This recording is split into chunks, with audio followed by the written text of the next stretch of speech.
Cool, man. Hey, you know what? Better late than never, brother. JJ, how are you, man? Welcome to the Bird Cave. Welcome. We got some comments already flying here.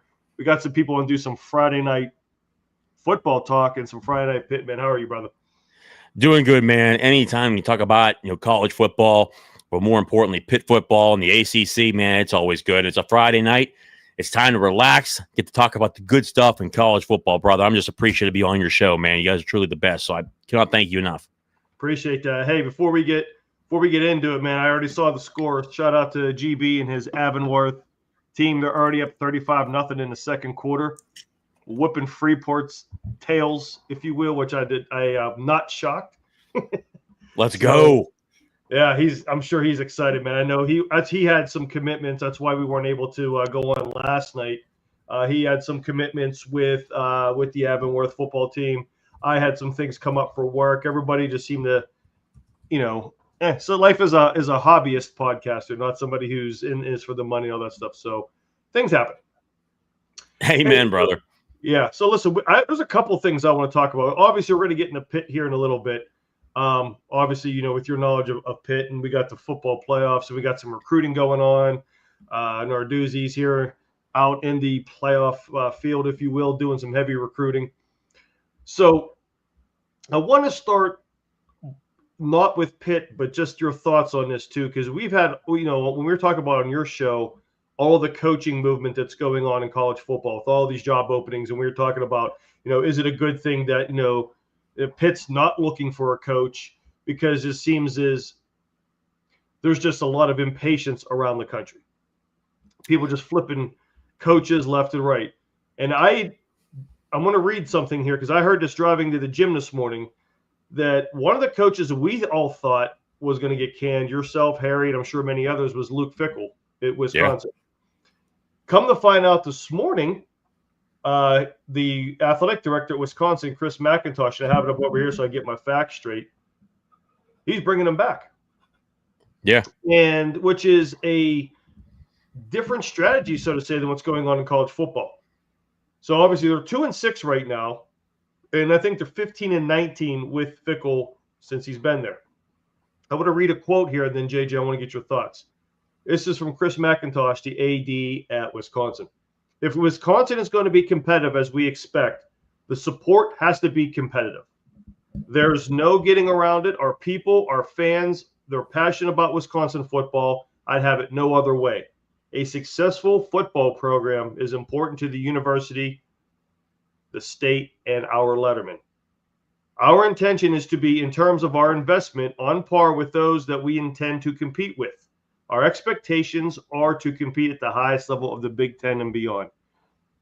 This is a direct opposite of what I think is going on, especially in the Big Ten and SEC, and to some degree the ACC as well. Is this the first you've heard of this news? I mean, I know you're well connected in all of college ball, but considering what's going on across the country, are you surprised that Wisconsin is retaining Luke Fickell? To be quite honest with you, I'm kind of not, and here's why. One, over the years, I've talked to numerous people. Obviously, Barry Alvarez was, a tremendous head football coach there, athletic director. I mean, he's been an absolute staple at that place. But when you look at Wisconsin, the one thing that's always been their issue is the funding of the football program. And I think the coaches who have gone there, whether it was, Brett Bielema, who did a tremendous job over a number of different years. Paul Chryst was the offensive coordinator there at the time. He goes to Pitt, spends 3 years at Pitt, goes back to Wisconsin. I think what Paul Chryst was able to do there is a lot of what Wisconsin football has always been. The ground and pound, being physical. Going in Wisconsin, they always had great offensive linemen. Recruiting offensive linemen to the University of Wisconsin is a given because one of the history that they have. That's kind of number one. Number two, they always had a physical style defense. A really good friend of mine and a guy that I played football with here in Mount Lebanon, Arthur Goldberg, went to play defensive tackle at Wisconsin. And that was a staple of who they are. Physical, tough, very disciplined football team. They got a great and very good fan base. Mm-hmm. But what you're watching here is now this next phase of college football, a lot of resources need to be put in to keep up. It's now catching up to Wisconsin. I don't believe getting rid of Paul Chryst was a good move. I called it a bad move at the time. But also, too, I really don't blame Luke Fickell, because when you look at the resources around the Big Ten, they're towards the bottom. And I know that, and I think that now this has kind of woken up the fan base to where they're really pushing him. I do believe that Luke Fickell is a good football coach. He's a guy who was able to win at Cincinnati in the Group of Five, went to the college football playoff with a Group of Five football team like Cincinnati. Besides that, since he's left, they have not been good. They're 7-2 this year. They got their doors blown off by Utah this previous game. They're 7-2, but you kind of believe it's a little bit of a farce at 7-2. Luke Fickell is a good football coach. He's a guy who gets really good coaches in there, but you're watching it to where it's a lot like Maryland. They're not supporting their football program. They fire Mike Locksley. That's a bad move. You're looking at them. Rutgers is a place. I think Wisconsin's way above Rutgers. They're way above Maryland. They're way above Illinois. And look what Illinois is able to do with a good football coach like Brett Bielema. So at the end of the day, I'm not shocked. It's always been an issue with the Wisconsin Badgers, unfortunately, because even though they have a great fan base, a great school, great tradition, the W they have is because of Barry Alvarez, the logo that they have there. It's honestly a shame to see where it's gone. But this type of season, if you're going to hang on to Luke Fickell, which I think is a good idea, to be honest with you, because there's a $25 to $30 million buyout, I think it's good. I want to see Luke be able to compete in this conference with the acable amount of resources, being able to have enough resources to compete, and then I'll start to judge them. But I think that Wisconsin's making a good move, because guess what? If you don't have the resources, it doesn't matter who you hire, you're not going to be successful. So I think it's the right move. Give him the time and the opportunity to make sure that he gets the resources. A prime example, too, outside of the Big Ten was Arkansas. They fire Sam Pittman, but their AD comes out and says he had no shot. He had no shot to succeed here because we didn't give him the resources. Well, what does that say about your institution? So to me, I'm not shocked by this. They've always been a little bit cheaper on the side of paying coaches. If they're cheap on paying coaches, they'll be cheap on paying players. I think this is a wake-up call and could really help out the Wisconsin Badgers in the future. Yeah, I agree. And just from a football perspective, there's a point in time where you run out of patience, and there's, your 3 strikes, you're out type of thing. But it was refreshing to hear that the AD comes out and says, hey, we need to back our coach with the appropriate resources. A lot of fan bases, and this goes up to the NFL as well, they're just so quick and too quick at times to just point to the head coach. Mm-hmm. The head coach. And I get to a point, but there's also, like in the NFL, do you have the right team? Do you have the right offensive coordinator, defensive coordinator? If you have a good, solid CEO type of a coach, you need to make sure to give him the resources, to give him the supporting staff in the NFL as far as coordinators, and in college as far as the support with the NIL and what's going on in college football today. So I thought that is a solid move. I mean, we'll see, because Pitt got Wisconsin next year in the non-conference game. So we'll get to see firsthand, with this, if this is going to pay off or not. Because I do believe there's a lot of coaches and a lot of programs now watching what's going to happen at Wisconsin versus what's happening at Arkansas, what's happening in other places that are just churn and burn in some of their coaches, even like in places like Florida and things like that. So it's definitely something that kind of caught my eye, like I said, as I was driving to the gym, and I thought, like, what, if we're coming on tonight, man, I got to ask, your opinion on it, because it's contradicting of what's going on, and I think it's a good thing. Yeah. And again, it's all about, are you giving your coaches a really good opportunity to be successful? And I think that's across a number of different places, and it's not just Wisconsin. It's not just Arkansas. You have to look at everything from a whole spectrum from the top down.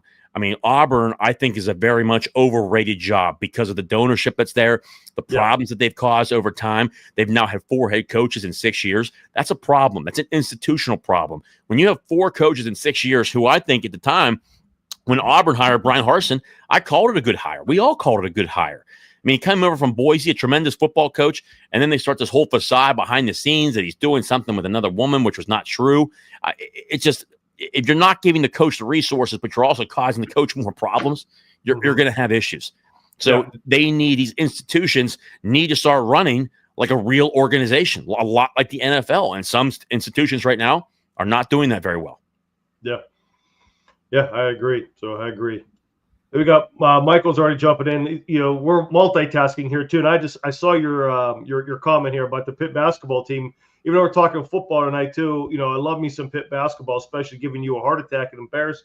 I looked and they got an 8-point lead on Longwood. So yeah, Pitt better get their butt together, man. I mean, I'm looking for this to be a building block here for Pitt hoops into that recruiting class next year. So, if Disney was a bunch of jagoffs, I'd probably have it on my TV up here too. So, but Yeah, imagine that.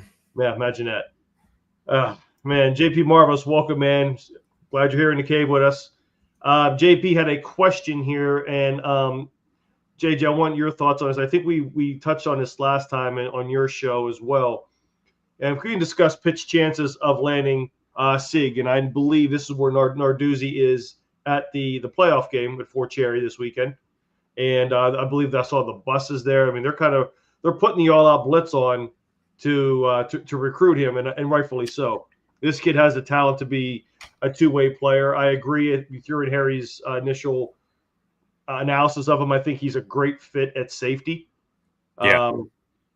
And I think that's where he could have immediate impact, but then be a two-way player situationally. And then who knows, by the time he's a junior or so, maybe late in a sophomore, I think he'll find a home, whether he becomes full-time offense or defense. But what are your thoughts? Has it improved? I think the last time you said you gave it around 60-some percent, 68% chance that they can land them. What do you thought? Has anything swayed you? Or are we right around that same percentage? And to be quite honest with you, I think it's actually improved. I kind of have Pitt right now. I was at 67, 68%. I'm pushing it to 73% right now. Pitt's going all in. And, not only that, I think personally from enough sources that I've talked to that the family really wants him to stay closer to home. He's on an unofficial. I want to make that clear to people listening. He's not on an official. He's on an unofficial. When you're on an unofficial visit, you're paying your own dime to be there. The second item, he's going to visit West Virginia later on this year. The initial early signing period is December 3rd through the 5th. So the decision is going to be coming sooner than later. I really do believe that Pitt lands Matt Sieg. That is just my personal opinion from looking at the situation. John Gruden, former Pitt football coach, Super Bowl winning football coach, Las Vegas Raiders, Tampa Bay Buccaneers. He called Matt Sieg today on behalf of the University of Pittsburgh. That's how close John Gruden and Pat Narduzzi are. But even on that call, John Gruden even said how much he loves the University of Pittsburgh. He talked about the development and in that defense that Matt Sieg could be very successful in, not just at the safety position, but in that time period, the development that Pitt has. If you look across the board, Pitt has done a tremendous job in the development department when it comes to players that come into the program. I mean, look at the number of 2-star, 3-star players, and even the 4-star players that go into the program, and they just blossom.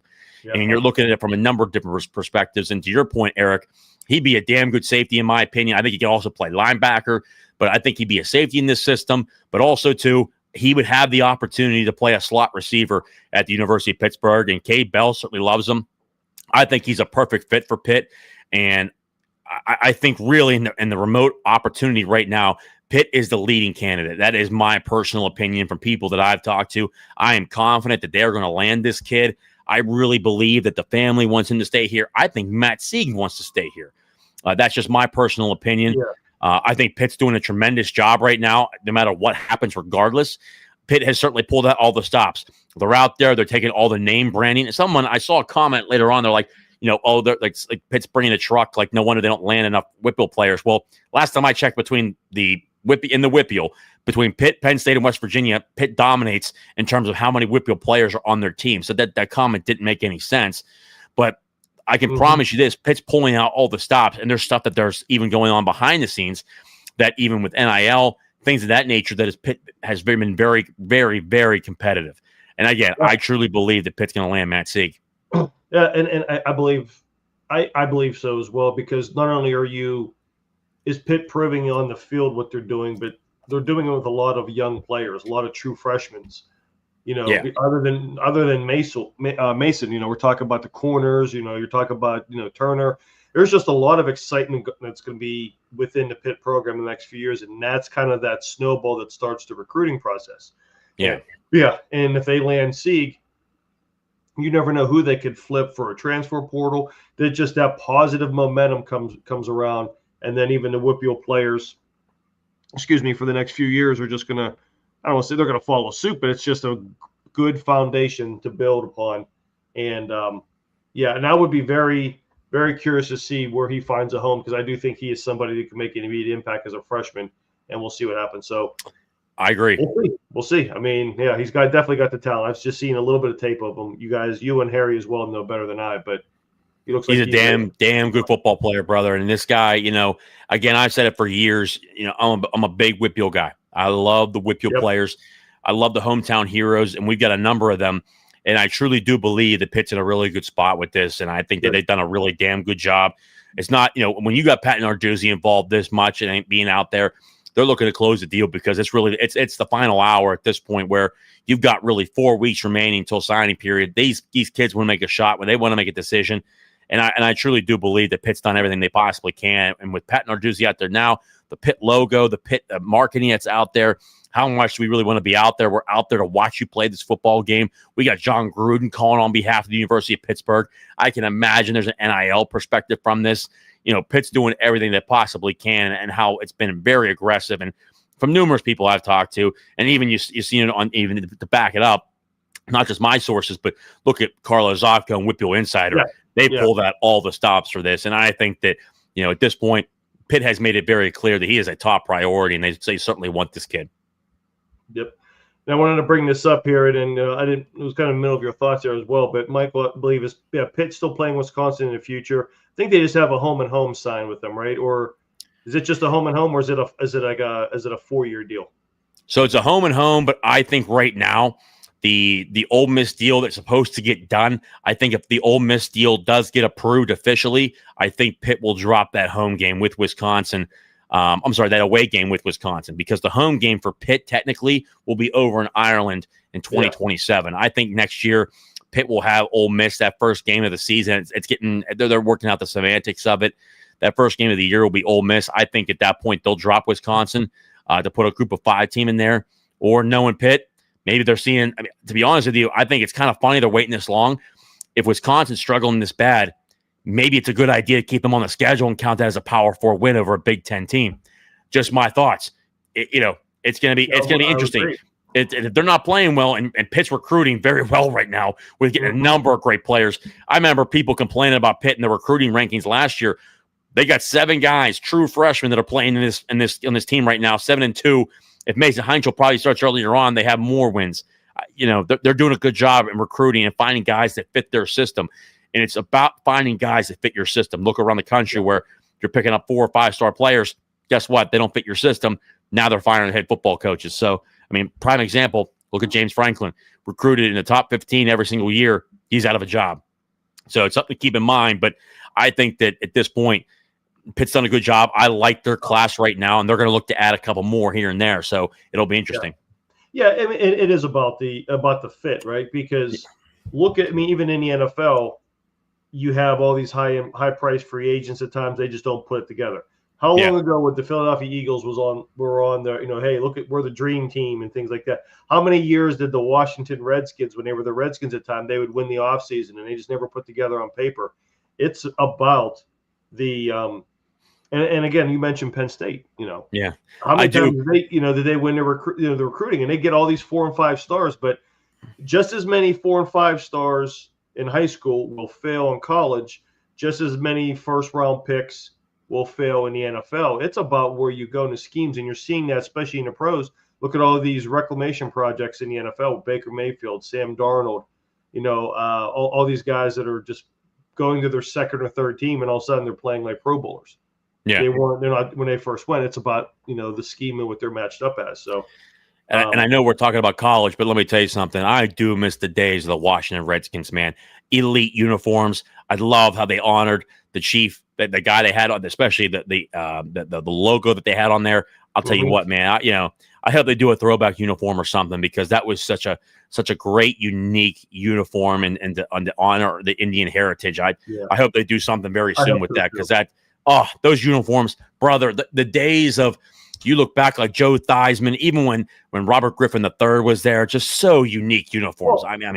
look at last night on Amazon. You watched the Broncos and the Raiders, and the Broncos with those old school with that D.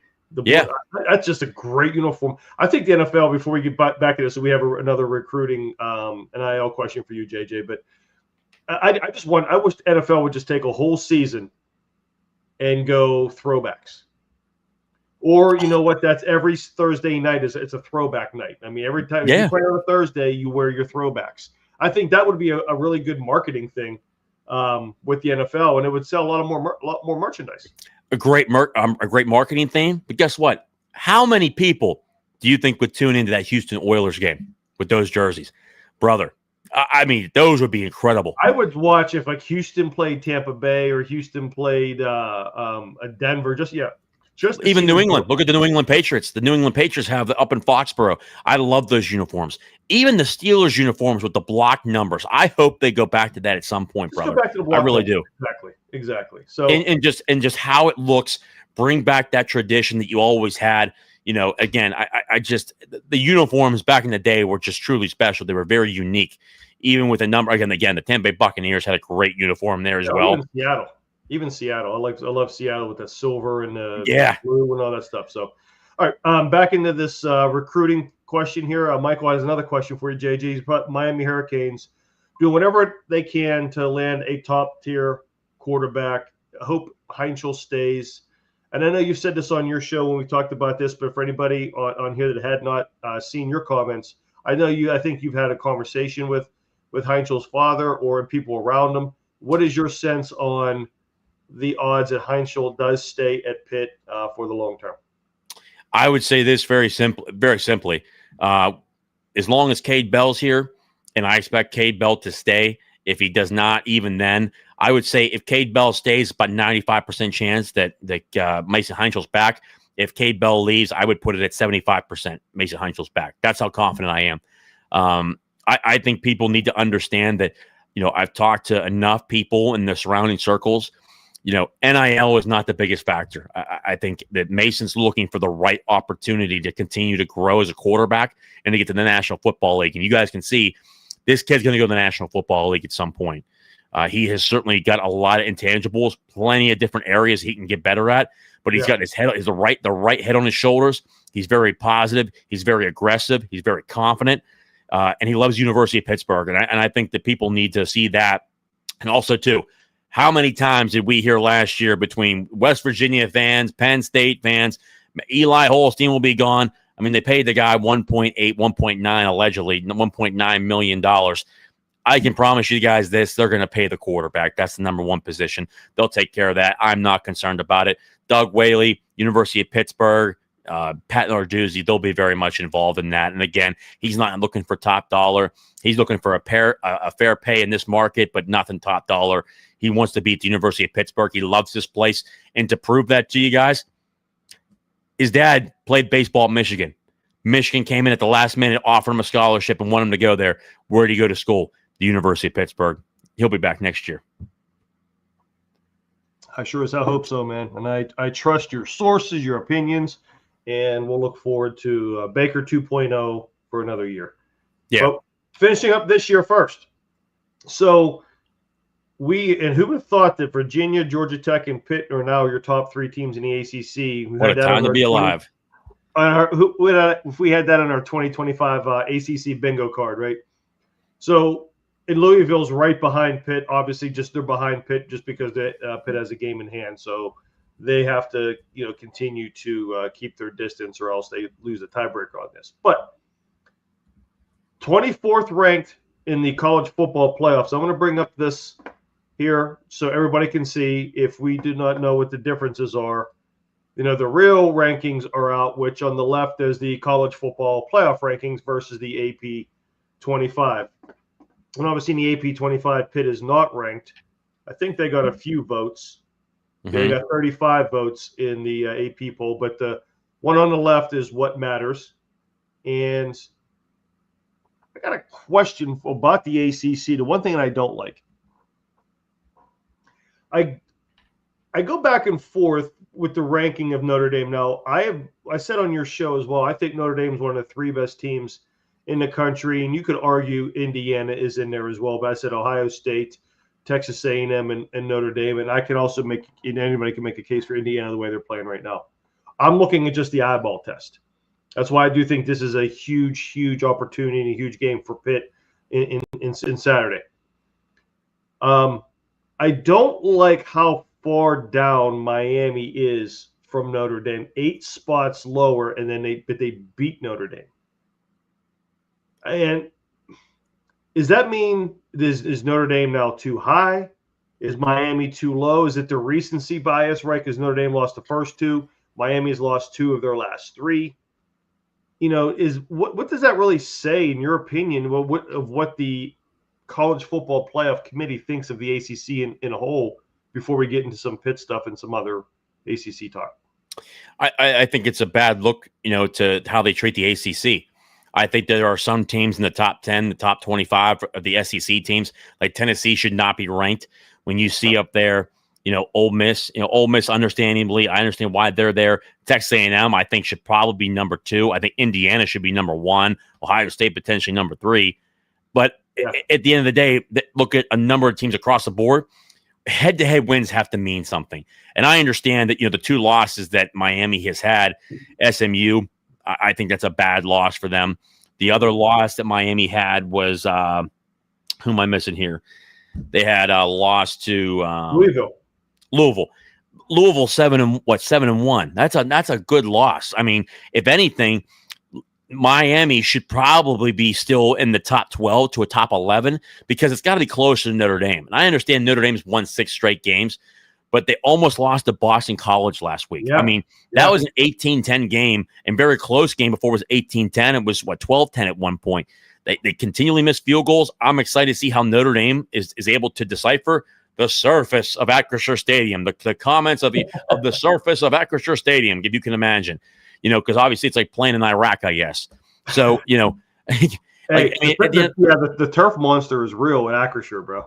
Oh, I mean, at the end of the day, I mean, that's on the Roonies. It's got to be a lot better, but at least it's a lot better than what it was in 08, 09. If you remember the mud game where it just completely, they punted the ball and it just spiked into the ground. So it's gotten better, but still what they'll look like. I'm excited to watch the tape this week against Navy, what they look like. I think the Pitt having a bye week is huge, but you look at Notre Dame, I would probably, in my opinion, have them, at 11 or 12.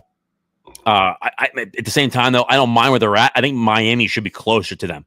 Texas being at number 11 is absolutely bewilderment to me because you look at their schedule and how they've fared and what their record is and what they've done. I am not impressed with them at all. What they're 7-2, I think that has been a very much of a slight, especially for how they've played games. They've beaten the mediocre portions of the teams in the SEC. They beat Oklahoma. Count that as a good win. But at the end of the day, you look across the board, a number of those games, they barely won those games. I mean, Arch Manning, for the majority of the season, has just looked absolutely atrocious. I mean, he has not looked good at all. He's looked very much overrated. Yep. So I think Miami should be higher. The one gripe I do have is Virginia. They're 8-0. I don't care what anybody says. If you're giving Texas an opportunity to sit at 11 at 7-2, you can bet your ass Virginia should be in the top 10. It is that simple. If they lose a game, they can drop out of the top 10. But you're going to tell me you're going to put Notre Dame up there, and obviously they're looking at a lot of the logos up there. BYU is up there. Texas Tech had a loss in there to Utah. I'm very questionable about some of those teams that are up there. And if BYU's undefeated with their record, BYU barely beat Colorado, who has 1 win this year. They are winless in the Big 12. They won by 7 points. How are they that high? BYU almost lost to WVU. How are they that high? It just doesn't make any sense. There's too many close calls. So why is Virginia being punished? Georgia Tech has done a good job over the duration of the year. Their only loss to NC State, but they scored 40 some points. Their defense just couldn't play that day. But to drop them that low, that's a little bit ridiculous to me. I just don't. Yeah. I don't like the SEC bias. And there's a lot of stuff going around. At the end of the day, I don't like the bias of the SEC. I don't like the bias of the Big Ten. And there's a lot of conversations going on between both those leagues. I just think it's very much overrated between those two leagues. Like right now, Look at the Big Ten. The Big Ten is really Oregon and Ohio State. I mean, let's be very honest about it. It's those two teams. Penn State fell off the face of the earth. They've been absolutely atrocious. Michigan State's atrocious. Rutgers is atrocious. Minnesota's atrocious. I mean, you can just go down the list of teams that are in that conference. Each team in each conference has a number of teams at the top that's just been able to win football games. You know, are you not buying Indiana? I am buying Indiana. Oh, I'm sorry. Yeah, you're right. I'm sorry. The top three teams: Oregon, Ohio State, Indiana. Indiana, I would put at number one. So you do have three teams right there. Mm-hmm. Indiana, I give them a lot of credit. I think that they're kind of getting a bad look and a bad rap by the committee. You know, they are absolutely destroying teams. And I mean, they are ruthlessly being able to beat up on teams. That is the one team I think that's doing extremely well. Ohio State, you keep them up there. I think Texas A&M continues to play at a high level. But even then, you drop down to Oregon. They have their one loss. Their one loss is to Indiana. But besides that, who has Oregon faced? You know, Oregon faced Penn State, I guess you can say that. They won that game, so you can give them that one win there. But if you look at Penn State now, how good of a win really was that? You know, it's in a night game. It's there. You kind of have to look at it and give them a good win. It's a ranked win. But that's the only game that they won that's been a massive game. You know, they lost to Indiana. So what other game was there, and where are they at? Number 9. So there's a lot of questions there. But overall, I think the committee did a much better job than the AP Top 25. That's my opinion. And before we'll put on that too. Everyone, keep your questions coming. They're piling up in the comments too. We're going to throw them in here as we continue the conversation. But I wanted to kind of get through this as well, because some of these questions are fantastic questions, but they kind of jump around a little bit. And I want to just get through some of this ACC stuff, and we will make sure that we get to everyone's questions. So please keep them coming. We will get to everybody. Mike, the reason I brought that up too, JJ, is you're 100% right, and it's a disrespect to the ACC. Now, I believe the ACC has a less than desirable non-conference record. I believe 5-10 or 5-12, something around that. I don't know off the top of my head. I heard it on the talk radio as well earlier. And obviously, you know, we know what Pitt did earlier in the year as well. So maybe that's it. But you're also talking about the distance between Notre Dame and Miami. And I understand Notre Dame's on the ACC, but to me, Miami and Virginia, and even Louisville to a point, but those two should be up there and flip-flopping with Texas, Oklahoma, and Utah. I have no problem with Notre Dame being 10. I just have a problem with Miami being 18. Being that low. Georgia Tech being I think those two schools, maybe even more Miami and Virginia, maybe swapping with Texas and Oklahoma. BYU, Texas will take care of itself. They play tomorrow. So one of those will drop, one of those guys will drop down. But I just find it odd that there are 5 ACC teams ranked, but they all bring up the rear, so to say. And I hate to see that the highest ranked team is really 17. I'm sorry, 14 with Virginia. Because you said, you play who you play. And what I don't like about the SEC is I hear a lot of, and I see a lot of chest thumping about how great their conference is, but yet they play nobody in the non-conference schedule. It's like, we're so good, we're just going to beat up on everybody else, but we're so good, we're not going to play any other conferences, so we're not going to give anybody the chance to prove us wrong that we're the best conference, because we don't want to play anybody. Yeah. And that's what I don't like about the SEC, where I don't respect. There's obviously a lot of good football teams down there. But I think just like the Big Ten, they're very top heavy. You get to the middle and the bottom of the conference, they're just as bad as any other conference in the country. Yeah. And you look at Miami, I mean, go across the board here. You know, Miami beats Notre Dame at the beginning of the year. They beat, Bethune-Cookman, second game. They beat a South Florida team who absolutely trounced on Florida and a number of other teams there. Miami beats Florida handily 26-7. Miami beats a ranked Florida State team 28-22. They lose to Louisville 24-21, a 3-point football game. It's a close football game. They beat up on Stanford 42-7. They lose to SMU in overtime. So their games together, the 2 losses that they had were by combined 9 points. How are they at 18? I mean, I can understand it if you have them outside the top 12. Maybe you put Miami at 13, but how are they at 18? It just doesn't make any sense to me. And in my opinion, Miami faces Syracuse this week. They'll win that football game. They'll beat NC State, and then they'll beat Virginia Tech, and they have Pitt. I just don't understand. I mean, they win those 3 games, they'll continue to climb again. All this stuff will really work itself out. But when you have a team that low, you have to have a lot of stuff go for you. And you know, and the weak conference schedule stuff is just absolutely just very stupid to me. I think that the ACC is a lot deeper than what people really see. That's why you see a number of different teams. You know, it's funny to see Florida State, who sued the conference, be so horrific. They're beating, they're losing to a number of good teams, but it's funny. Florida State, though, people talk about the ACC, but they did really well against Alabama, who's now in the top 5. You know, at the end of the day, where's the love there? They don't give any love. It's just, it's usually they're playing both sides of the fence. Yeah. So I think that, you look at them, I think the SEC, I mean, you look at the number of teams in the SEC that are just really bad this year. I mean, it's pretty noticeable.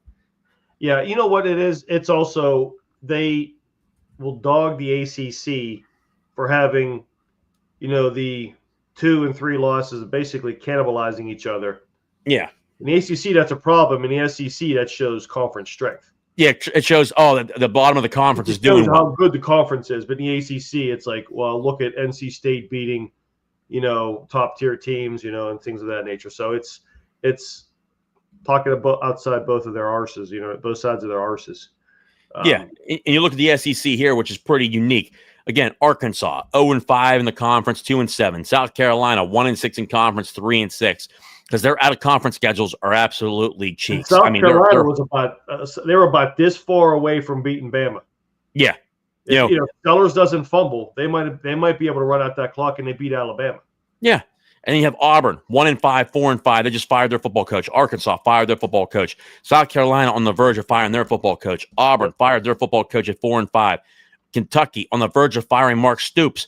He just beat Auburn. They're 1-5. They just got their first conference win. 1-5, 3-5 on the year. Mississippi State 1-4 in conference, 5-4 on the year because they had a dog shit out of conference schedule. Florida fired their football coach 2-3, 3-5. LSU fired their football coach 2-3, 5-3. Missouri, Eli Drinkowitz, a guy supposed to really put it together this year. He's 2-2 in the conference, 6-2 overall on the season. Tennessee has not faced anybody. They're 3-3 in conference, 6-3 overall. They should not be ranked. Vanderbilt was at a high level. They're 7-2, but 3-2 in conference. It's there's a lot of love there, and I think the top 4 teams there: Texas A&M, Alabama, Ole Miss, Georgia. But Alabama, to your point, almost lost to South Carolina. Yep.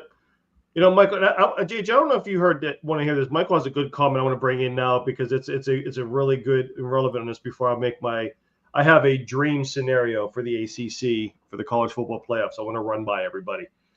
And I don't know what you've heard with this as well, that how does Virginia and NC State count as a non-conference game? So I don't understand that. Hope someone can explain that to me. So here's how it works. So the ACC puts out a schedule of their guaranteed conference games, which this year and all the previous years was 8 games. For Virginia and NC State, they wanted to improve their strength of schedule, so they scheduled each other for an out-of-conference game.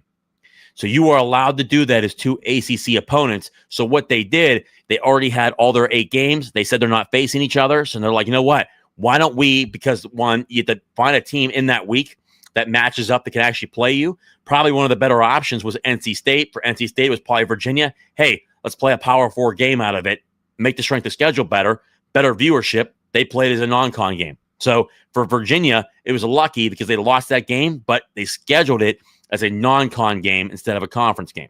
So it works. For Virginia, it kind of helped out because it helped out their strength of schedule because it's a Power 4 game. They could have scheduled any, probably a lower FCS team, something that fit that schedule, but they found a Power 4 team in conference that they felt was comfortable to where they could have a better strength of schedule. It worked out for them.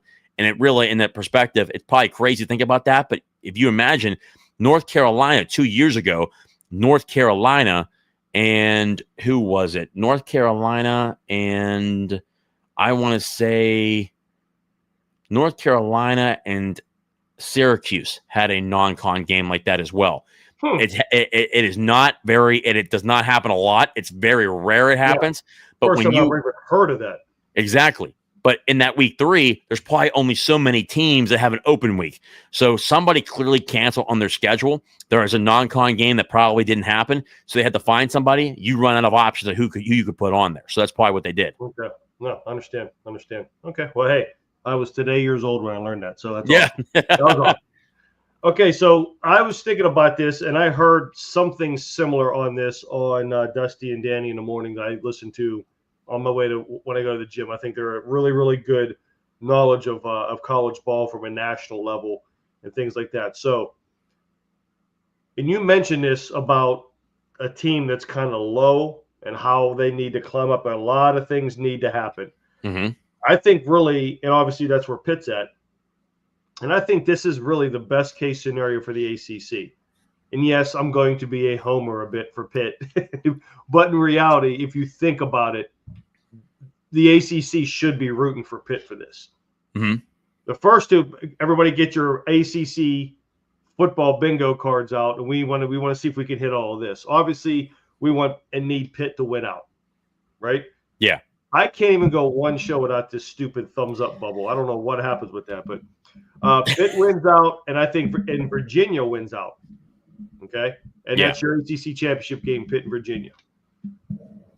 So then Georgia Tech goes on and beats Georgia. Florida State goes on and beats Florida. And then Louisville drops 2 of the next 4, obviously, because you're going to have to leapfrog Louisville in the conference record. Yeah. And then Miami goes 3-1 the rest of the year, obviously, with their one loss being Pitt. I think and that's a lot. That feels like one of those Steelers playoff scenarios for the last 3 weeks that need to happen, and we'll get to like 8 of the 9 that happen, and we're going to sit there and wait the last game and see if it happens. But if that happens, because you will have Pitt with 3 ranked wins. I don't know 4. if there's 3 Power 4 ranked wins or 4. Yeah, 4. Florida State counts as a ranked win. Florida State, because Florida State. I mean, that's the one that really doesn't need to happen. But if Florida State does that, it's the strength of schedule because then Florida State would have beaten Florida and obviously Alabama. Georgia Tech beating Georgia, a rival game. I mean, they should have won that game last year. I think it went to like 47 overtimes.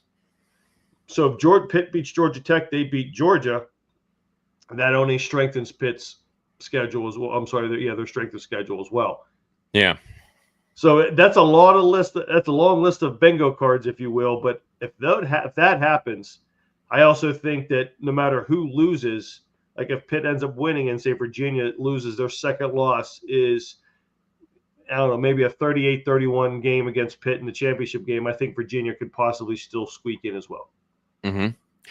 I agree. I think that as long as and I think the committee has done a good job of not penalizing teams that play in a conference championship. Last year's a prime example with getting SMU in. You can't penalize a team unless maybe they're blown out, but you can't penalize a team for playing in a conference championship, because if that happens, you'll see conference championships go away. Because why play the game then? Because if I play in the game and I lose and I don't make it, then what's the point of it? So I think overall, when you look at the teams right now in terms of the ACC to the playoff, you've got Virginia, you've got Georgia Tech, you've got Louisville, you've got Miami, and you've got Pitt. And those are really the 5 teams I think you're looking at right now that say, okay, they've still got a shot. They got an active shot to do that. And guess what? They're all ranked in the top 25 right now. Compared to the Big 12, he only has 3 teams ranked in the top 25. And, West Virginia beat up on 7-1 Houston. I talked about it last show. They had a quarterback that couldn't even hold on to the football. I mean, literally could not throw a forward pass without getting rid of it. Houston's down 10-0 to UCF right now. Could you ask for any more? Could you ask for any more proof? That team was absolute dog shit. And, WVU fans, we want a ranked game. Well, guess what? Pitt already has a ranked win against Florida State. Florida State was ranked 25th when Pitt went to Tallahassee. So, yeah. I mean, at the end of the day, and that's why, I will say to some of the fans in the chat, because I see some of the chats going on, I do love West Virginia fans in our comments now every day, because it just goes to show you how bad of a football season they're having, and that we truly, again, I've said it before. I said it before the season started. We are their Super Bowl. They don't, I mean, the amount of fans that have come out at West Virginia that said, if we beat Pitt, that's all that matters. We can go 1-11. I got news for you. If Pitt beats West Virginia and goes 1-11, it's a problem. I mean, their heads are going to turn. The 5-7 season where Pitt won 13-9, at least it wasn't 1-11 or 3-9, but still, it was a tremendous win because one team was potentially going to the national championship game. Yeah. The fact that West Virginia doesn't even care about winning, and they talk about attendance where they average 50 to 54,000 fans a game, they don't sell out any game besides Pitt and Penn State, is still bewilderment to me. So, at the end of the day, you look at the Big 12, Houston 7-2, they lose that game, and now they're down 10-0 to UCF, who also only has one winning conference. And UCF was so bad. Yep, it's unreal. Yep, yeah, it's the selective criteria of what is good, what's not good, and things like that. But you're right. I have a lot of West Virginia guys in my comments for no reason. Like, I don't even dog on West Virginia. It is what it is. I don't care. I don't hate them. I don't like them. It's just I just don't care. Yeah, and that is the problem I think they're having is they're like, man, like what can we do to get like Pitt to focus on us? And why don't they care about the game like we do? Like, I'm sorry, like Ohio State lost to Michigan 4 years in a row now, but they won a national title. But even before that, they had a 9-10 win season. At the end of the day, and it's for them it's a little bit different because it's in the conference. We're not even in conference. I mean, okay. That's great. We'll slap up on West Virginia. But even last year, when I tweeted out stuff about West Virginia, it's because they were in my comment section. I don't think about that school. I understand they're having issues with major money issues. Donors, according to Pat McAfee, donors are leaving. Big time donors. They're struggling with money. They can't pay players. I mean, at the end of the day, I'm happy Pitt's where it's at, where it's done a great job of being able to raise money. They're certainly spending a lot of money on this football team. They're spending a lot of money on the coaching staff. Pat Narduzzi is now the fourth highest paid coach in the ACC with over $8 million. From my understanding, the coaching staff, Cade Bell is in the top third. He is now the third highest paid offensive coordinator. I would imagine he'll probably be number 1 or number 2 at the end of this year. I mean, it's just Pitt and West Virginia are in two different worlds, and I think that they're trying to hang on to something because West Virginia is just so bad at this point where they lose one more game, that would officially put them at 5 losing seasons. Remember this, 5 losing seasons in the last 7 years. I mean, I haven't been alive to see that from Pitt. I mean, that is absolute mediocrity, and I just think they're having a really hard time, and it just, at the end of the day, who knows where they go in terms of conferences. Yeah. And I like what you said about Cade Bell, too, in a sense. I do think he needs to be compensated in a sense, too, and he is the poster child, if you will, of you need to give a coach players to execute their system. And I think, and here's what it'll actually anger a lot of West Virginia fans too. It's like, to skip to the NFL for a second, if you guys remember the game that Ben Roethlisberger was the backup quarterback against the Cleveland Browns, and then Landry Jones gets hurt, and Ben comes in and throws for like 380 yards and 5 touchdowns, right? West Virginia, in their one of their worst years ever, because they beat Pitt, it started the wheels turning to get Mason on the field early. Yeah, it was actually a blessing. It's kind of a blessing. It's like the one year, like, would you take a bad loss to a rival if it meant bettering your school for the next 2 to 3 years? And I think that's what happened with Pitt and with Mason. And I think that started at the West Virginia game and obviously the Louisville game when kind of cemented it, and because they blew another lead, and I think that's where Narduzzi and there's like, enough. We saw what we saw in spring practice, probably in practice. We got to make the switch, which is not an easy decision to do. Credit to them, and man, has it worked. And I think it's better for Pitt in the future, and it could lead into Sieg. It could lead to all these other recruits, and it could just lay a foundation to that key year of like 2030 or so when all these TV contracts are up. And who knows what's going to happen with college football in general. Yeah. And to your point, Pitt made the corrections. It actually pushed Pitt to make major corrections and allowed Mason Heinschel to get on the field. If we win those games, Mason Heinschel probably isn't on the field right now. Also, too, when Pitt beat West Virginia 13-9, it was the last game of the year, and it absolutely ruined their program. I mean, Rich Rodriguez leaves West Virginia because Of course, per usual, West Virginia did not want to pay. West Virginia did not want to do a lot of stadium upgrades, facility upgrades, what he was looking for. He goes to Michigan. He sues the university on the way out. It was absolutely destructive. I mean, that win, that's the different part of that. People think, well, you were 5-7. You won a game against a ranked team going to a natty. Yeah, but also, too, you absolutely wrecked their program. I mean, it tore them apart. I mean, this game, it actually helped Pitt. I mean, we actually improved. That loss helped us improve. So, I mean, at the end of the day, it's West Virginia fans trying to find a positive light in a bad season, which seems to be every year for West Virginia football. And it's just not a good football team and not a good university right now. Yeah, as it is. Yeah, hey, I definitely want your position on this, and I actually want to talk to Harry. I think if we see him tomorrow as well, I would love this as well. JP Marvel said, "You got any insight into Pitt's decision to join the ACC? Was Big Ten ever a possibility?" My guess and my gut was it was a basketball decision, first and foremost, and maybe I'm completely wrong. And I think the reason I say that is tearing down Pitt Stadium, which I still have a big picture of Pitt Stadium over there as well. I was very fortunate to even practice there for a week in high school. To go play awesome. Three Rivers as well. That was a fantastic. Just walking on that field is just awesome. Just like walking on Three Rivers was awesome. But was the Big Ten ever a consideration for Pitt? So from everyone that I've talked to and the numerous people, I've talked about this for years, to your point, Eric, it had a good portion of it where basketball was a move. But also, if you remember in that time period, I mean, Charlie Partridge ended up leaving Pitt to go to Wisconsin because the Big East was in such big question. We didn't know what was going to happen to the Big East. People were leaving. Teams were leaving. The only real option was the ACC because at that time they lost Maryland to the Big Ten. Preferably, the Big Ten was not an option for Pitt. Penn State would have certainly tried to block that and certainly had a vote to block it. The ACC wanted Pitt. Pitt wanted them because obviously they needed a landing spot because the Big East was such a big problem. Pitt ends up going to the ACC, which is a massive deal because the Big East did fall apart. West Virginia was stuck there for at least 2 or 3 more years before they joined the Big 12. West Virginia tried joining the ACC. They were declined over academic issues. They go to the Big 12.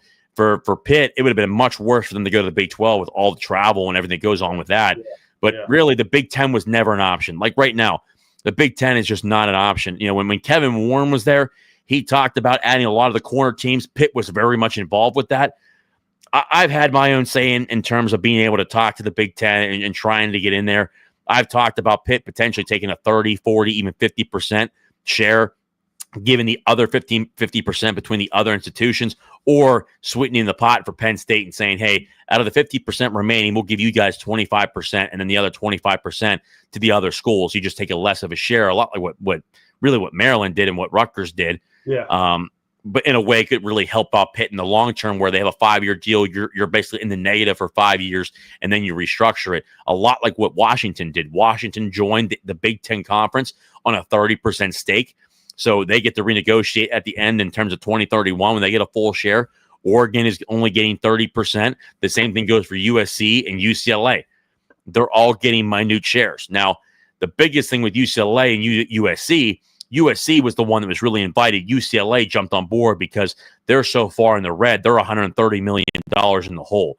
That's a severe situation that they're involved in. They really have no NIL money they're really dealing with. The university can't help them out.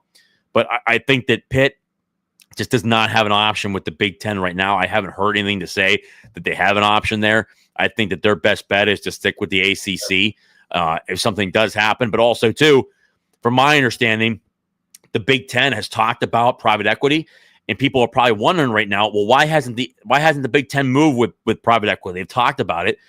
I think that the reason why they have not, in the sources that I've talked to, there is a super league coming in 2031, from my understanding. Yep. And they're not taking private equity money because, in my opinion, the top 60, I'll say 60 teams, 65 teams will go into those conferences, and Pitt will be one of those teams in that top 65.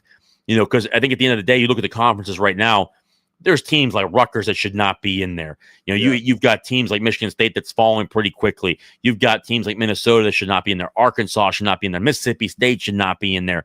You look at the Big 12, a number of football teams. Colorado, they got a rich tradition. I think they'll get their way in there, even with the past 20 years being absolutely horrific for them. A number of Big 12 teams will not make that cut. They had no major brands in that conference, but they'll more than likely take the top 60 to 65 teams.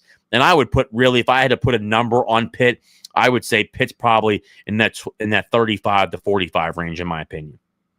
Yeah, I was going to say at 30s as you were talking there too. So yeah, good stuff. And I do think that it's basically like a super conference, or it's just another league, if you will. The NCAA would be the Rutgers and teams of that nature in their own conference as well, because I think they're going to still need conferences for the other sports. I just think football is just on such a level on its own. It doesn't need an NCAA. I think you will see a commissioner. You'll see basically an NFL. I've said it for a while. Minor leagues, if you will, right? I'm with you on that. And I think personally, if it's up to me, if I was making this and doing this correctly, it's very simple. You have football break away. Everybody else goes back to regionality. The only non-regionality should be football, because football pays the bills.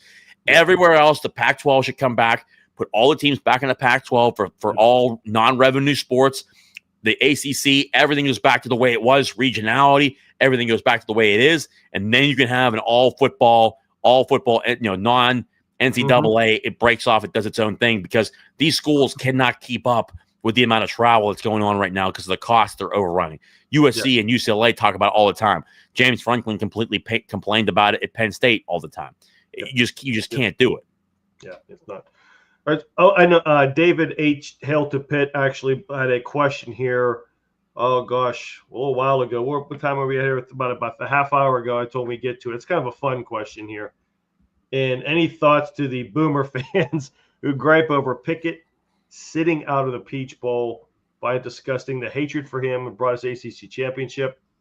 In the big picture, I completely agree with you, David. I don't blame him for sitting out whatsoever. He's protected himself for his future.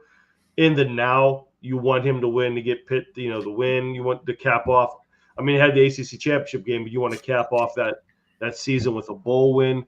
I get it, but it's also, I think, an opportunity to see the players that would have been next year's players, next year's quarterbacks. I personally don't.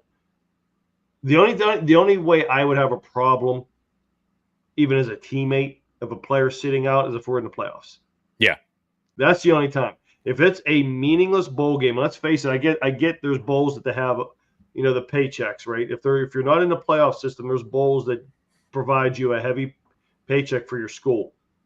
I would never, as a teammate, ever have an issue with one of my teammates sitting out a bowl game, an exhibition game, if you will. Playoff games, I will. So, JJ, your thoughts? Like I said, I don't understand what David's point. I agree with him 100%. I don't understand what the big issue was with Pickett sitting out that game. So there's multiple different angles that I have at this, and just the knowledge that I know, because talking to enough coaches, talking to agents, also talking to a lot of the Pickett family. And I can tell you this right now. Number one, Kenny Pickett was injured. People don't want to talk about this, and I numerously talked about it. I tweeted about it. He had a rib injury in that multitudes of those games. Okay, so he could either go into that game, injure himself even more, and then have issues where he's going into the NFL draft, the NFL combine, all that stuff. So he was hurt. He even admitted that in the NFL draft, whenever they were going to the NFL combine. He said he was even hurt. And I talked to numerous people, between people at sources at Pitt, his own family members. He was 100% injured. He had major injuries. He was injured during the AC championship game.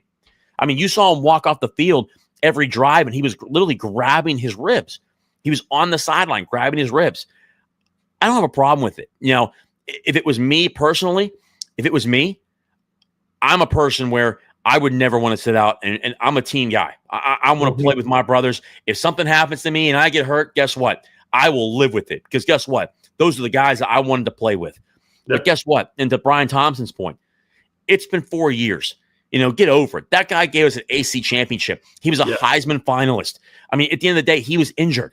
I don't understand it. Like, if it was the playoffs, Kenny would have went through a number of shots, went through a number of different things like he did in the AC championship game, where he takes a number of shots.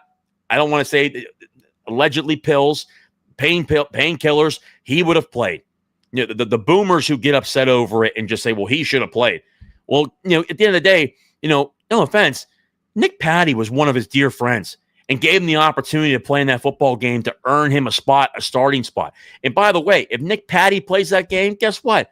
We win that game by multiple touchdowns, and we're not having this conversation. He broke his collarbone. I mean, we went down the field in the first drive so easily.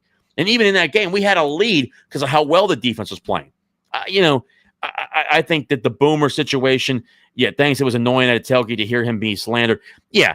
And also, too, the notion that these fans want to absolutely bitch and complain about Kenny Pickett. I mean, at the end of the day, he broke how many records here? He didn't play the majority of his freshman year. He only played really 4 years here. And we got an ACC title. We won a championship, which was absolutely incredible. We made a New Year's Six Bowl. And guess what? If there's a 12-team playoff, we would have been in the playoff. So, I don't want to hear the stuff from the Pitt fans, or, I don't even call them Pitt fans. They're the Steeler fans that complain about it. And I got a whole debacle on that with Mike Tomlin hiring Matt Canada, which was an absolutely embarrassment of a hire. I mean, the fact that Ben Roethlisberger, even in his last 2 years, I thought Big Ben could still play. That did not help with a guy like Matt Canada on the sideline. It's a whole facade. And I was upset about that.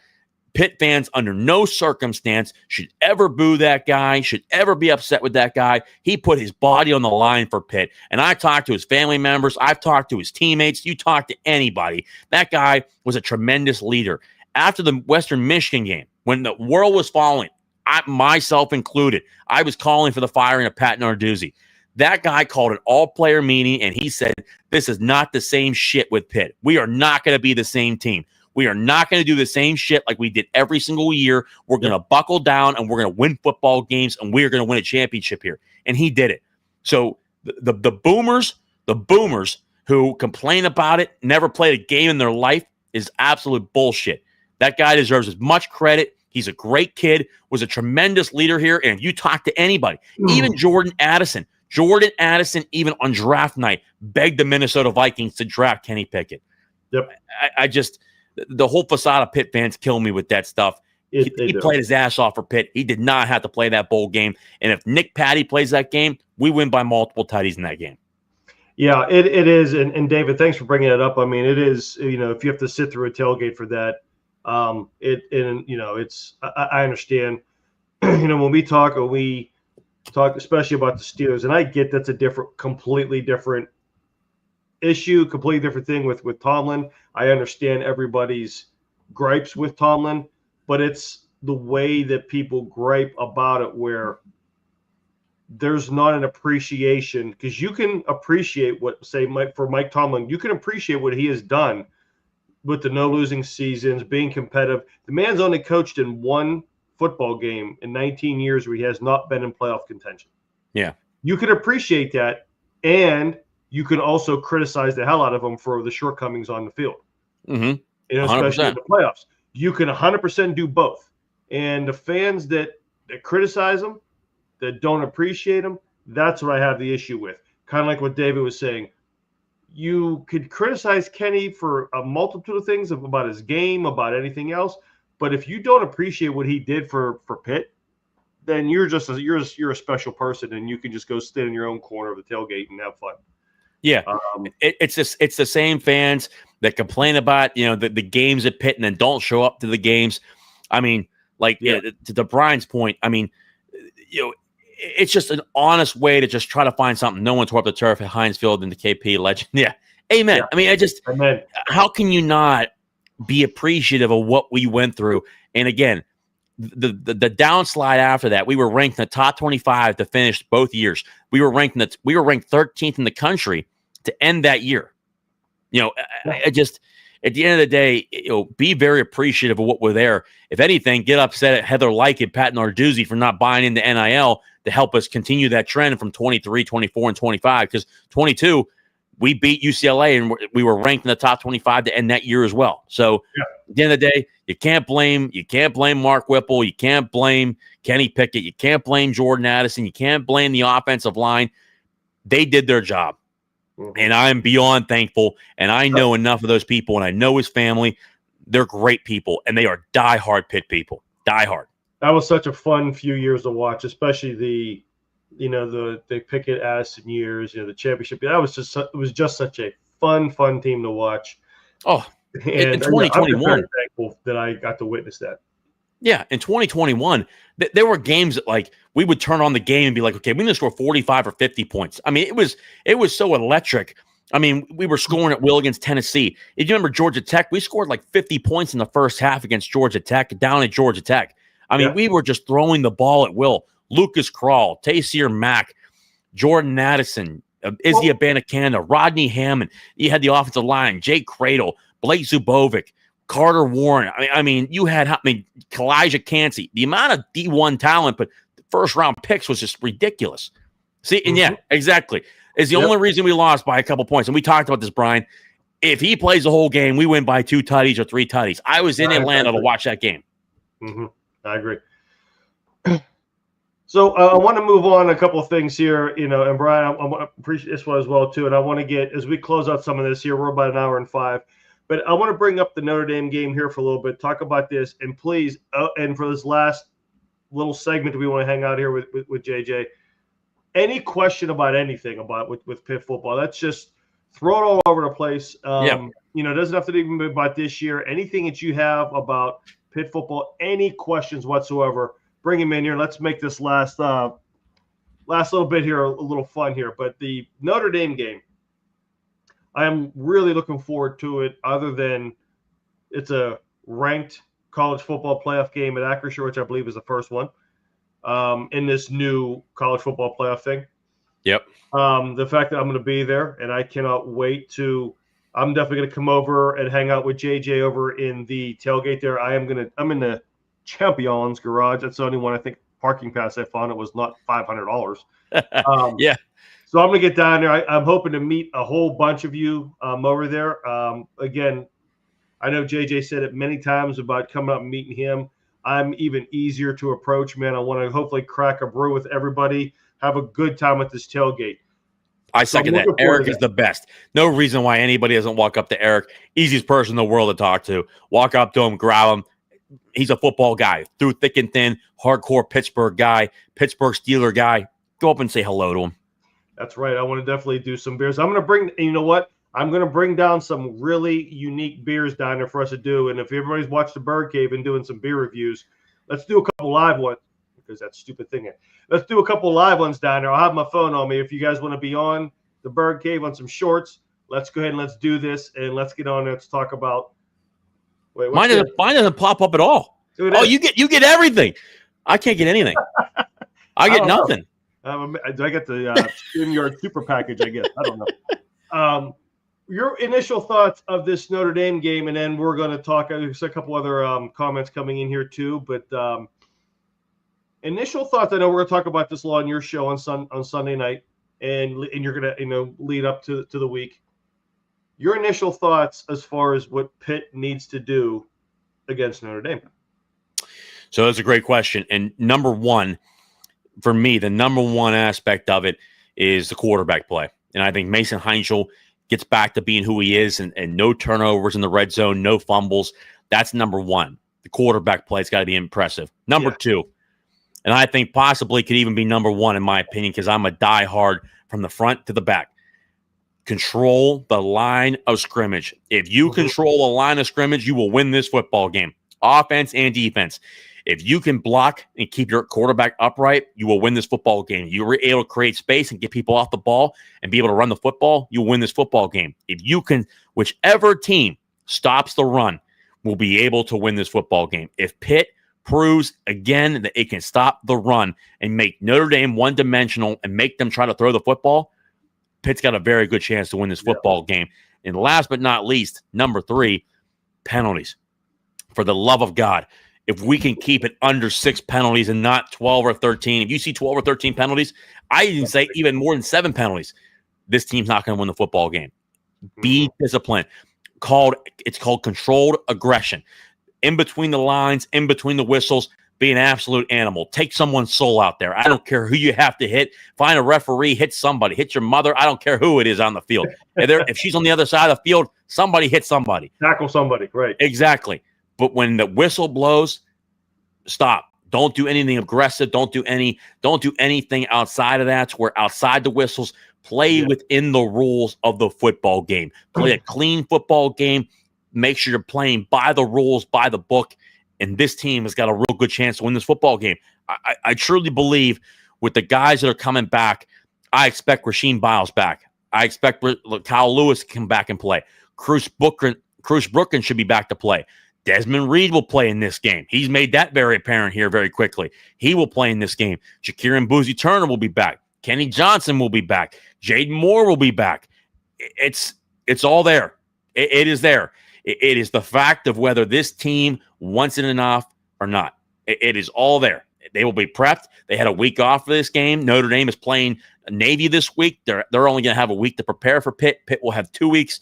And from what I've heard from numerous sources, Pitt players have been in that locker room and been in that film room the entire week. And they've practiced twice this week, by the way. Good. Yeah, man. Like I said, if they don't take advantage of again, it's a tough 3-game stretch. They've worked their tails off. Their backups have played well. Their backups have played well. They put them in this position to be 7-2. Break through the top 25. Everything is in front of them. Yeah.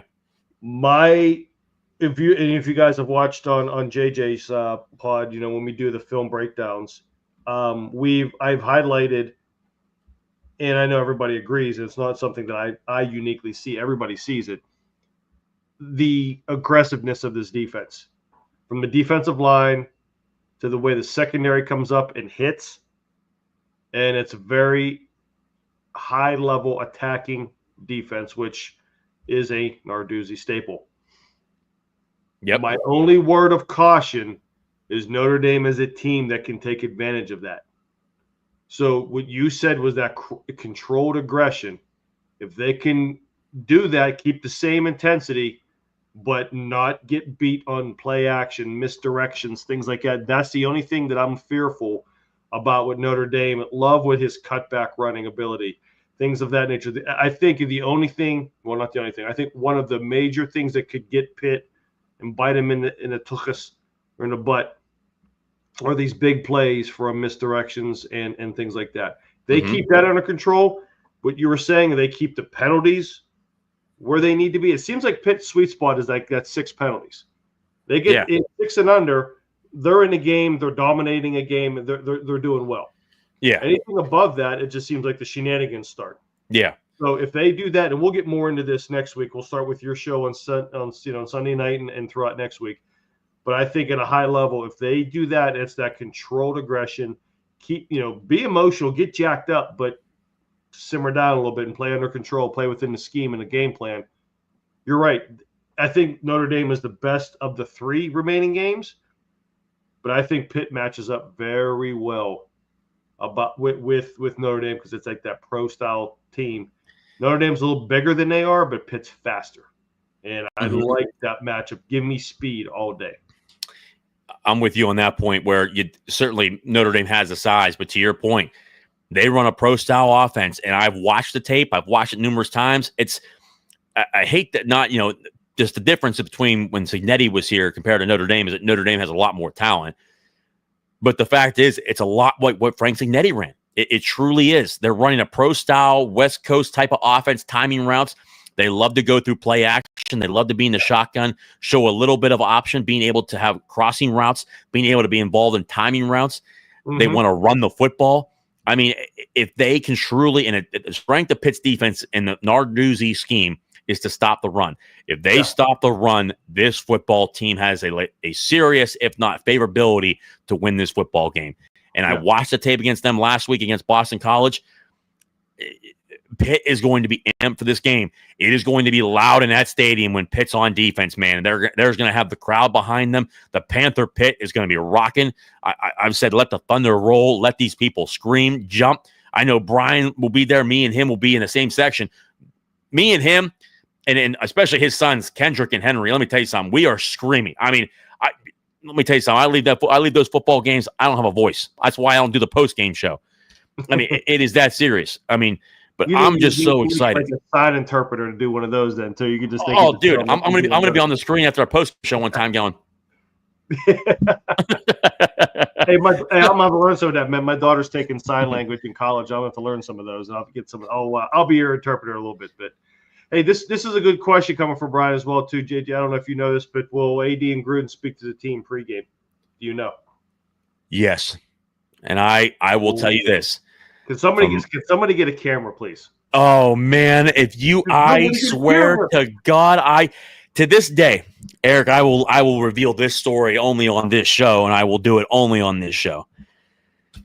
Ooh. I wish. Let's go get another beer. I wish I could show the video of Bill Fralick and his pregame show and the things that were discussed in that pregame show to get people the video.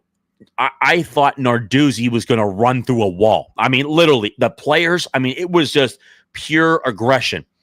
And I thought no one would ever top that. The words, and I mean the cuss words that came out of his mouth, the best one besides Fralick was the Goose. The Goose sent a video in. Oh my God, if you guys would have just... I'm hoping one of these days they just release it because it is the most glorious thing that you've ever seen in your life. I mean, it hypes you up so much that literally I almost went across waters and took over a country. That's how pumped up I was. I mean, literally, it was unbelievable. The stories and what he just. Oh man, I miss the Goose, man. Bill Fralick. I wish they were both here. Probably one of the two greatest pit men you'll ever meet in your life. I mean, it was unbelievable. I mean, unbelievable. But AD and John Gruden will meet with the team before the game. And my understanding is they're going to both speak at 2 different times to hype up these guys. John Gruden, from my understanding, is supposed to come before the game way early, but also during the week. He will be talking to the Pitt football team during the week is what I'm told. And then also during the pregame, Aaron Donald, Pro Bowler, Super Bowl champion, future Hall of Famer in the National Football League. Hall of Famer will be inducted into the Pitt Hall of Fame. Retired number will be talking to this team before the game. And I heard from a number of people that he's already prepared his speech and it's about to be electric. And what it means to play at the University of Pittsburgh and what it means to play with physicality. It doesn't matter what the odds are. It doesn't matter who you are, where you come from. When you go out there, you're going to go play Pitt football and you're going to kick some fucking ass. That's what it is, man. I'm being honest with you. It's going to be one hell of a speech. Let's go. Eric, I can tell you right now, I'm just grabbing my mic. I cannot wait. I can't wait to see the video that comes out. What do they call the Pitt Live Wire? What's it called? I can't remember the name of it. Help us in the comments section. What the hell is it called? The video they make after every win. Oh man, what is it called? Yeah, you guys can tell me that I don't know. What's the name of the video? God damn it! Like a hype video? No, it's the after every win. What's it called? The video, the field pass. Thank you, Henny. Thank you. The field pass. I cannot wait to see that field pass. Oh my God! Just win the damn game. Just win the damn game. I want to see the field pass. Oh my God! I just. This is why I love Pitt football, brother. Just inject this. Just inject it in my veins. In general, bro. Football in general, especially Pitt and the Steelers for me, especially them, you're 100% correct. But just football in general, because I'm going to tell you something. This is not a popular opinion in Pittsburgh, but I feel the same way when I've listened to Ray Lewis talk. Oh, yeah. I mean, dude, it's like him, Brian Dawkins, he was always a freak. Warren Sapp was always a freak. I mean, the guys that were just get going before a game was just unbelievable. They have a way of just putting powerful words together that make you want to run through a freaking wall. Oh, dude. I was fortunate enough, and if you guys want to hear some cool high school stories, when we did our live with our coach, with our high school coach, Coach A, as well too. That was a few stories that we had that.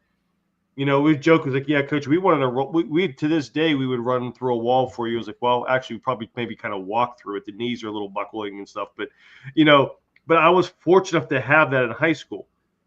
I was fortunate enough to play on the team with Dan Radakovich, who was No a way. defensive coordinator for Robert Morris.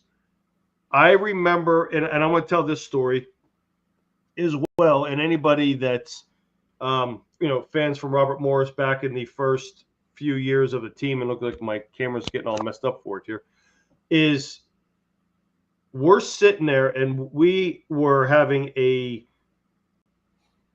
varsity practice. Now, what I mean by that is, Robert Morris at the time, when you ever had first year having a team, first 2 years having a team, they sent some JVs out. They played some other lesser opponents because they're just trying to build up the program.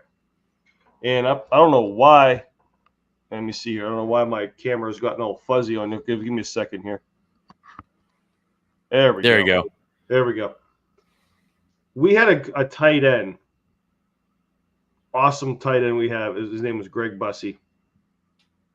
He could make one-handed catches in pouring down rain. This guy had some of the best hands I have ever seen. And he played tight end. He couldn't block worth of shit.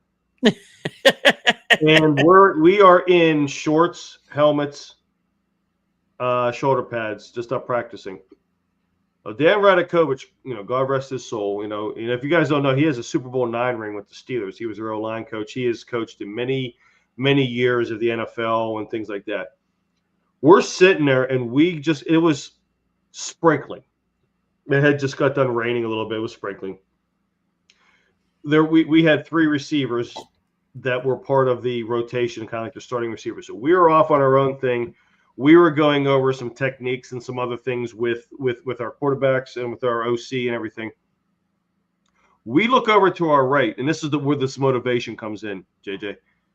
He's talking to the Bussy about blocking, and he's trying to explain to him how to block. So he gets down to 3-point. Radakovich is in grays. He's 70-some years old. He comes out. He swims the shit out of him. He's like, get your ass down, and dropping multiple F-bombs. Get your ass down. 3 more times, JJ. He didn't do it. He goes, if you don't block me this time, I'm going to blow your fucking ass up. Guess what happened the next time? He took him down. Yeah, he knocked his ass over. His forehead was bloody but he had a helmet on. He took him out then after that, he got up and then he put Coach on his back. And then we all looked up like we all wanted to go start fighting. Bus like, what'd you do to Coach? He gets up and goes, that's how you effing block. He goes, if you don't ever, you better block like that the rest of the year. Like, we got so hyped. We were all done with practice, and we wanted to go practice for 2 more hours. You know what I mean? It's that type of football gamesmanship and the motivational speaking, whether you're coming from a coach, another player, an ex-player. I can't imagine what these Pitt players are going to feel when Aaron Donald's in there, and he's going to be full of emotion from getting inducted, and rightfully so.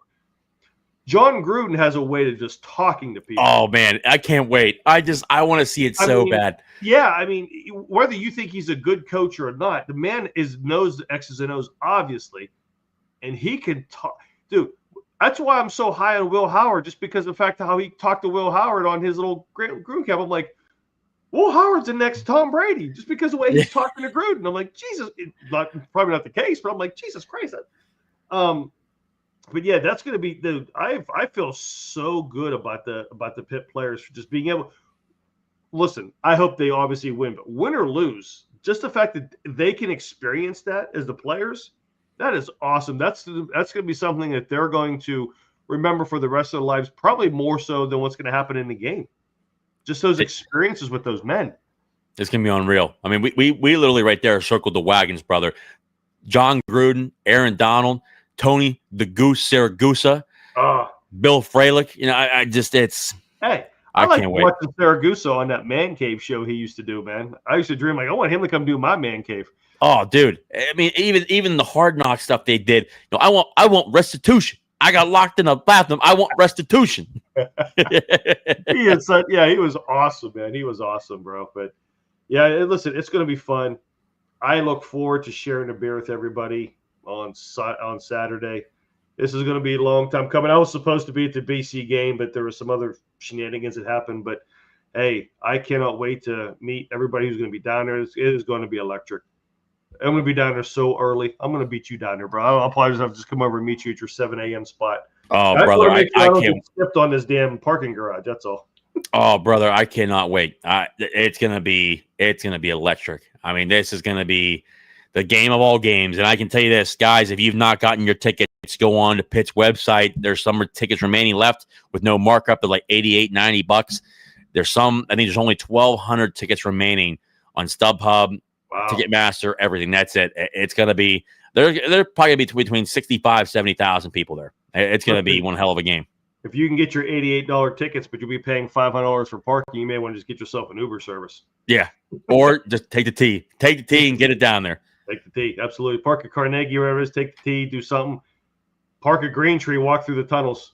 If you walk through the tunnels, you don't even have to slow down. Just keep walking. Keep walking. Don't slow down when you're walking through the tunnels. Don't do that, people. Don't walk through the tunnels.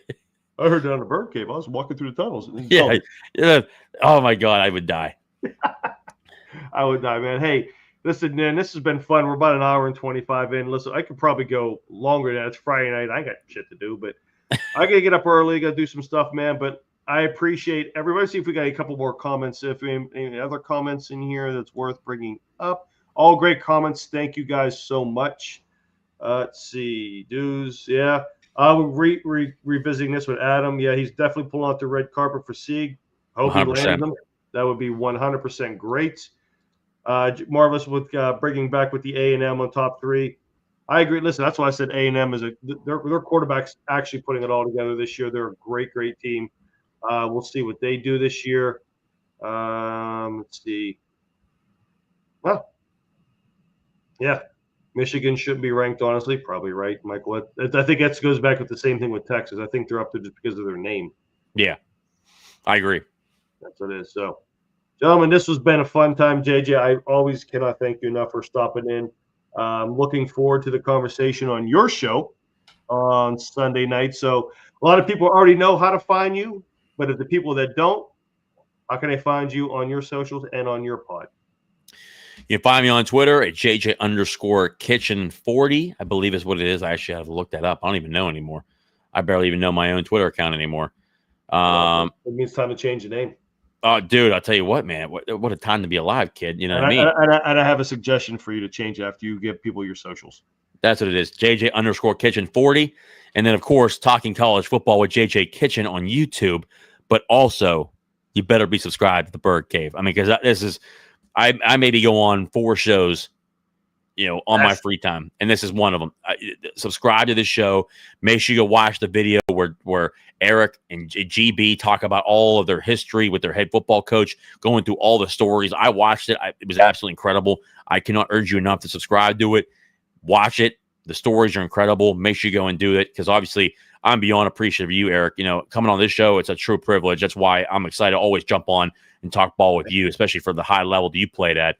But cannot thank you enough for always coming on my show and just doing Eric's breakdown on the show because it's been phenomenal, man. That's why I always love coming on here and talking ball with you. T-shirt, man. Yeah, I appreciate that, man. Hey, listen, and again, if you guys, we normally do our lives on Mondays and Thursdays. Mondays is more of the Steelers reaction breakdown. We will also hit on Pitt at a high level as well, but we save all of our Pitt breakdowns for JJ's show. Also though, before we do anything else, guys, the show's free. Share the show. Remember, don't be a hoe. Share the show. Remember that. All right. I'm telling you something. I'm making a freaking T-shirt for that. I'm telling you, that's gonna be up on the Bird Caves. By the way, if you see the QR code above JJ's head there, it is for the Bird Caves merch store. If you like what we do here at the Bird Cave, man, just go grab yourself a T-shirt, a sweatshirt. They are more. There's some that have the Bird Cave, cold drinks, great friends. We appreciate you spreading that word as well. But there's a lot of shirts up there and sweatshirts that just shows your Pittsburgh pride, your WPIAL pride, that when you wear it, you're not just saying, oh, hey, this is just promoting the Bird Cave. I want these to show pride. Western Pennsylvania football made me. It made us the men that we are today, the leaders that we are today, from the things that we've learned playing in Western Pennsylvania, staying and living in Pennsylvania, as well as just some PGH Pittsburgh shirts with a bunch of different colors, just some very simple, cool things to do. And it really does help the Bird Cave grow. We are going like this, and we are definitely growing thanks to people like JJ, thanks to people like yourselves watching and supporting the show. And we appreciate the continued support. So go grab yourself a t-shirt, hang out with us on Mondays and Thursdays, and then some ad hoc stuff here and there. We're still trying to figure this shit out too, what we want to do. We're just having fun doing this and sharing it with everybody, creating the largest virtual man cave in Pittsburgh. It's been a blast. We will continue to do it. So JJ, I will see you tomorrow, and then we will talk to you on your show on Sunday night, and we'll see everybody on Saturday at the Pitt Notre Dame game. Let's go. See everybody. We'll talk to everybody on the next one. Take care. Hail to Pitt.